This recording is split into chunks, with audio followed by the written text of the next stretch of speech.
Hello, Jason. It's Thursday, February 27th, and it's Roll Up the Rim time. Let's see here. Please play again. And on the blue bonus one, also please play again. So that means on the Rad Bromance so far, we're 0 for 4 for wins, which calculates to, 0%. But this isn't really unexpected, because as I discovered, the chances of winning on the blue side are approximately nil. If you read the fine print, you'll see that on the blue side, you only have a chance to win one of 10 Toyota Corollas, which means only 10 cups exist with a winning blue side. Whereas the yellow side has the traditional millions of free coffee and food prizes, etc. So if we include the blue side and the yellow side separately in our win percentage count, we're going to have one of the lowest winning years ever.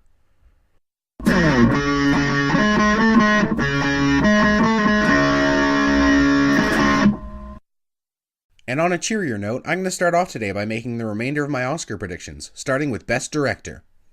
Now, if you think of Best Director as the award that indicates the best execution of all the other aspects of filmmaking, then my choice is going to seem slightly odd. Because so far, I've only chosen this film to win one award, and that's Best Adapted Screenplay.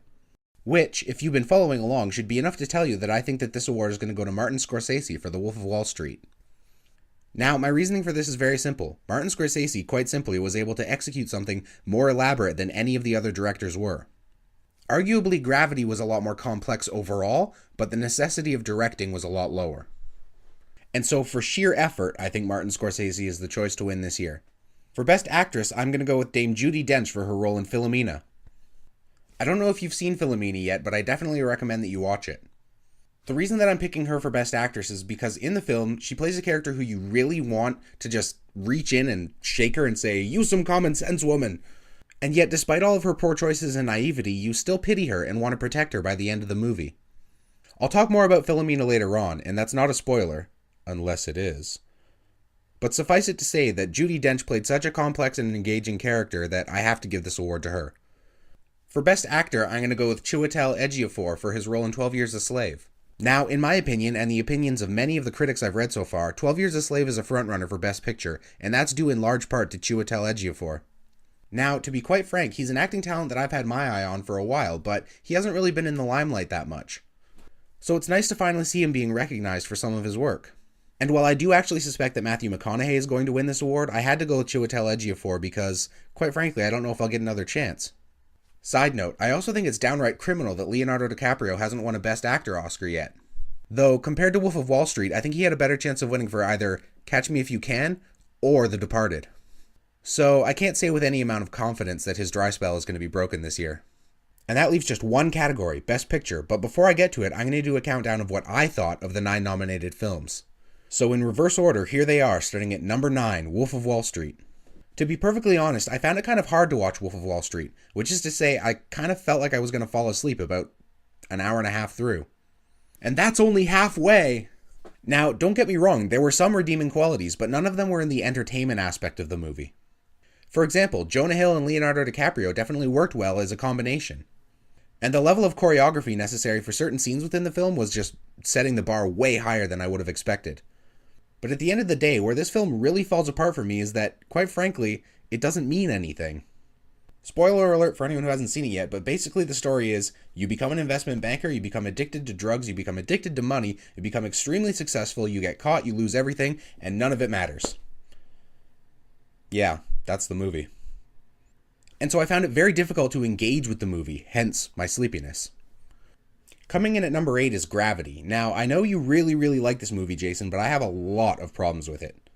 I agree that the idea is interesting, but I feel as though the entire movie was built around that, just the idea. Someone probably sat down and thought, oh, what if we had someone stranded in space? What kind of story could we build around that? And so they said, okay, let's do that, and we'll have this character show up, and then she'll explain why she's interesting, and we'll expect the audience to just care. Like, spoilers again, why even bring up her daughter? There's no point to that. And aside from helping her get from point A to point B, why have George Clooney in the movie at all? Not to mention certain lazy plot elements, like why send a medical doctor into space to fix a space telescope? So, like Wolf of Wall Street, I felt like this movie suffered from a lack of purpose. Sure, it's an interesting idea, and it's executed it in an entertaining way, but at the end of the day, I didn't leave the movie thinking, oh, that was worth watching. At number 7, I chose Captain Phillips, and the only reason it's above Gravity is because it actually happened. And so, while it suffers from a lot of the same problems as Gravity, it has the redeeming quality of actually being worth watching because it's like somebody's story, you know? In particular, the thing I found frustrating about this film was the number of times that the main character found himself in the exact same situation and had to deal with it for 5 minutes here, 5 minutes there. And so watching the film is like watching the same scene unfold over and over again until the end, which I'll admit was quite impactful. And so kudos to Tom Hanks for that, but the rest of the movie I found meh. At number 6, I chose American Hustle. Now, this is the kind of movie that I would actually watch over again. It's definitely way higher up on the 3 movies I've mentioned so far in terms of entertainment. In fact, in a lot of ways, it reminded me of Steven Soderbergh's remake of Ocean's 11, which anyone who lived with me at 1192 will know is a movie I've seen quite a lot. Now, what this movie did right that the other 3 so far haven't is that it had a plot that was part of the experience. And so while watching, you're actively trying to piece together everyone's motives and intentions, and I think that's an integral part of the movie-going experience. And so for me, this is the first movie in the list that I think actually deserved to be nominated. Coming in at number 5 on my list is Dallas Buyers Club. Now, originally I had this one and American Hustle switched because, quite frankly, they're pretty close to each other in my estimation. But what eventually changed my mind is the fact that this movie has some real political implications behind it. It investigates the very real ways in which American society dictates what is and isn't acceptable as a cure for a disease. And the fact that if you're someone suffering from that disease, you don't have any decision in how it gets cured. And so as a viewer, you have to consider the position that one day your continued existence may be controlled by a corporation with a profit motive. And to me, that's downright terrifying. And so for that reason, this movie just moves a sliver above American Hustle for me. In at number 4 is Her, a movie about falling in love with an artificial intelligence. What appealed to me here wasn't just the quirkiness of the story, but also the sort of retro futuristic aesthetic. In fact, I feel like the crew responsible for costumes, makeup, set design, and those sorts of things were able to build what I consider the hipsters version of the future, and I found that kind of interesting. Beyond that, I found the philosophical implications of romance through technology to be something that was very interesting to think about. And very few people are actually tackling the topic of emotional connection to social media these days. So it was entertaining, it was aesthetically pleasing, and it was thought-provoking, so number 4. And so on to the top 3.